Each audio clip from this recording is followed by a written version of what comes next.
बहुत सारे जानने वाले परिचित लोग हैं, उनका ये आरोप है, क्लेम है कि विपश्यना में जब जो कोई लगते हैं उनको वैराग्य आ जाता है, काम से मोह छूट जाता है, वो धंधा पानी छोड़ देते हैं या परिवार की जिम्मेवारी से दूर होने लग जाते हैं। एक किस्म का वैराग्य, हर एक चीज उसको मिथ्या लगने लग जाता है, अनित्य लगने लग जाता है, वो सांसारिक जिम्मेवारी से भागने लग जाते हैं, ऐसा आरोप है।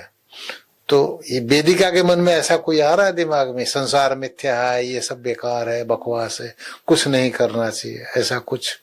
मतलब हाँ, मेरे को भी एक्चुअली ये डाउट आया था कि मतलब जो हम बोलते हैं कि विपश्यना से आप अपने क्रेविंग्स से मुक्त हो रहे हैं। आपको अब इंसान एक होता है कि जो मन में राग आता है कि मुझे ये चाहिए ये चाहिए, तो कहीं ना कहीं वो जो लिबरेशन के लिए जो आप रेस में भाग रहे हो कि नहीं, कोर्स के बाद कोर्स कर रहे हो, दिन में 2 के जगह 3 घंटे बैठने लग जा रहे हो, तो ये भी तो एक आप क्रेविंग ही तो है। क्रेविंग ही है। तो ये कैसे है? पर इसमें क्योंकि आप जो मंगल मैत्री दे रहे हो, तो फिर वहां पे आप देखिए आपका वो जो क्रेविंग है वो अपने लिए नहीं, आप सबके लिए अच्छा चाह रहे हो।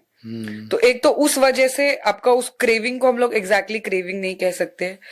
और दूसरा, जैसे बहुत सारे एग्जाम्पल्स इनफैक्ट गुरुजी देते हैं, और मतलब इनफैक्ट प्रैक्टिकल लाइफ में भी बहुत ऐसे लोग हैं जो विपश्यना प्रैक्टिस करते हैं एंड बहुत सक्सेसफुल बिजनेसमैन है। और कहीं ना कहीं दूसरा चीज, विपश्यना से आपके थॉट्स क्लियर होते हैं। अब जो फालतू टाइम सोचने में, सोच विचार में इधर उधर लगाते थे, तो अब कम टाइम भले आपके पास हो, आपका वो दिन में 2 घंटा कम हो जाएगा, लेकिन जो बाकी टाइम आप काम कर रहे हो उसमें प्रोडक्टिविटी कहीं ना कहीं बढ़ जाएगी आपकी, बढ़ेगी।